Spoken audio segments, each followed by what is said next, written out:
toujours prier et s'isoler dans le lieu secret. Les gens qui sont très vite exaucés, ce sont des personnes qui prient toujours dans un endroit particulier que la Bible appelle le lieu secret. Alléluia. Quand les disciples demandent à Jésus, apprends-nous à prier, voici le premier conseil qu'il leur donne. Mais quand tu entres dans ta, ferme ta, et prie ton Père qui est là dans le lieu secret, et ton Père qui voit dans le secret te le rendra. Le Père céleste, il est où? Dans le lieu secret. Amen. En fait, Dieu est au ciel, mais il est en même temps dans le cœur de toute personne qui a donné sa vie à Jésus. Et le lieu secret, c'est la zone de connexion entre toi et le ciel direct, sans interférence.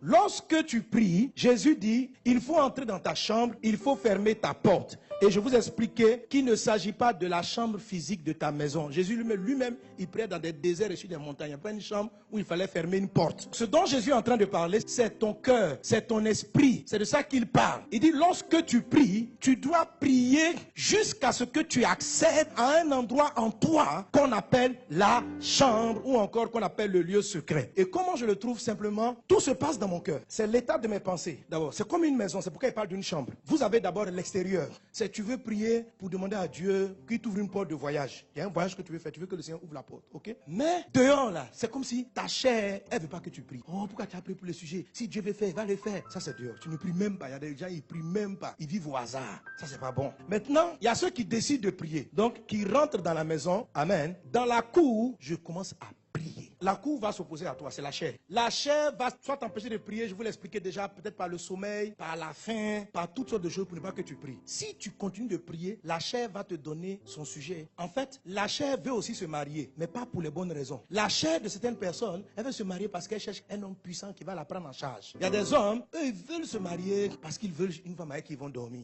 Amen. Un mariage est une connexion de destinée. Donc Dieu veut que tu te maries, mais ta chair le veut à sa propre façon. Alors quand tu rentres en prière, ta chair va faire sa demande. Tu es à genoux, tu pries, mais Dieu dit que tu n'as pas prié. Vous voyez, quand on est dans la chair, ta prière ne va pas au ciel. Tu n'es pas connecté. Tu as appelé à la mauvaise adresse. La Bible dit Dieu est esprit, il faut que ceux qui l'adorent en esprit. Quand tu pries dans la chair, ça ne va nulle part. Tu veux prier pour aller faire une prédication. Il y a prêcher pour la chair. Quand je vais prêcher, je serai célèbre. Donc il prie aussi, Père, utilise-moi. Mais c'est à quoi il pense. Ce n'est pas pour que Dieu soit glorifié.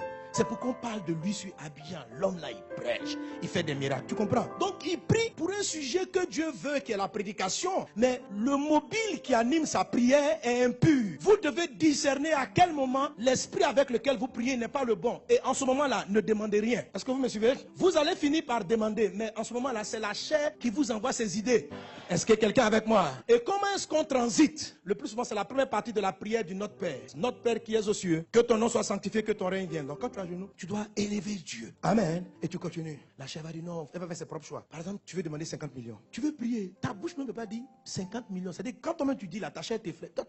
Quoi que l'argent tombe du ciel, quoi. Frère, ça tombe du ciel. Il faut savoir que Dieu n'est pas sur la terre. Il est au ciel. Ta chair raisonne terre. Donc elle ne comprend pas que toi, d'une famille pauvre, issue d'un environnement pauvre, tu puisses demander 50 millions, ça n'a pas de sens. Or, tu dois amener ton enfant à l'école, il faut 2 millions. La chair va regarder ton salaire. Et les gens ne prient pas, ils ne demandent pas, parce que lorsqu'ils arrivent là, leur chair leur parle. Et ils n'ont même pas le courage de demander à Dieu. C'est pourquoi depuis là, Dieu t'a pas donné ce que tu dois avoir. Tu continues de prier et tu dis, d'accord, c'est vrai, mon salaire est petit, mais mon Dieu est grand.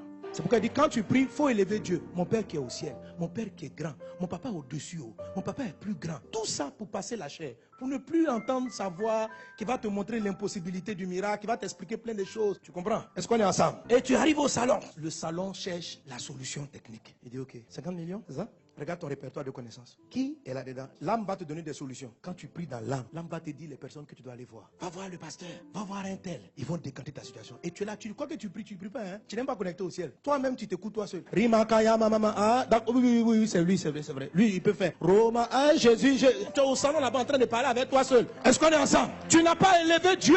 Pourquoi vous croyez que Dieu a besoin d'utiliser les moyens humains pour vous répondre? J'ai vu le ciel s'ouvrir. J'ai vu des situations extrêmes. Vous savez, c'est la raison pour laquelle on vit le tsunami. naturel.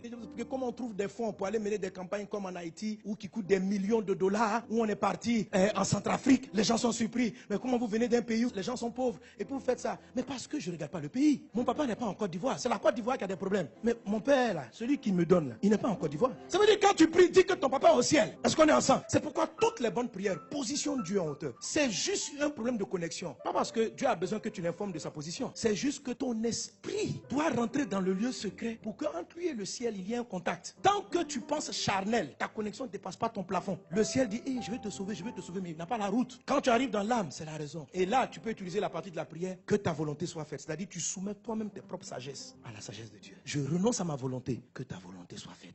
Tout ça là, tu es en train de chanter, d'adorer pour aller chercher le lieu secret. C'est pourquoi la Bible dit, quand vous priez, tu vois, il ne faut pas te presser de dire, je vais me marier, je vais me marier. Ça, c'est des prières charnelles. On ne peut pas être exaucé en dehors du lieu secret. Dieu n'est pas limité par l'âge. Dieu peut faire une femme de 80 ans, elle va trouver le meilleur homme de la vie. Dieu n'est pas sur la terre. Il n'a pas ces problèmes-là. Amen. Et à un moment donné, quand tu passes la chair, tu passes la raison, les émotions, tu continues de l'élever. Et quand tu arrives dans le lieu secret est très calme. Et à un moment donné, tu vas sentir que tu n'as plus peur du lendemain. Tu dois payer ton loyer, les gars vont frapper à ta porte, tu n'as même pas 1000 francs dans ta poche. Ta chair panique. Comment tu vas faire?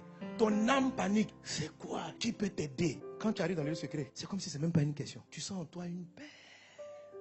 Ton père qui est là, papa est là. Quand Élie est parti le chercher sur la montagne a tremblé, Dieu n'était pas dedans. Il y a eu le feu, Dieu n'était pas dedans. Le doux murmure, le père était là. Il dit, fiston, parle. Le lieu secret n'est pas agité, il est calme. Mais quelquefois, quand tu es trop distrait dans la prière, pour rester concentré un moment, il faut prier comme ça. C'est comme quand tu vois le cortège du président qui arrive. La première voiture là, elle fait beaucoup de bruit. Wouh, wouh, wouh, wouh. Le président n'est pas là-dedans. Si tu veux le rencontrer là, il ne faut pas rentrer dans la voiture qui fait le bruit. Là. La voiture où tu vas trouver le président pour lui expliquer ton problème, c'est une voiture qui te calme. Le bruit là, c'est pour annoncer qu'il arrive. Amen. Donc quand tu es là, quoi, hé maman, tu n'es pas arrivé. Parce que le jour où tu vois Dieu, tu ne peux pas bouger. Quoi. Même si tu veux demander quelque chose à quelqu'un, est-ce que tu bouges beaucoup? Donne-moi l'argent, donne-moi l'argent, donne-moi l'argent. C'est sérieux. Amen. Quand tu vas arriver dans le lieu secret, c'est très calme. Vous parlez, chaque mot est pesé. C'est très intense. Et quand quelque chose est intense, on ne crie pas. Alléluia. Entre toujours dans le lieu secret. C'est là que ton Père se trouve. Ton Père qui est là, dans le lieu secret, il va répondre à ta prière. Il va t'exaucer. Alléluia.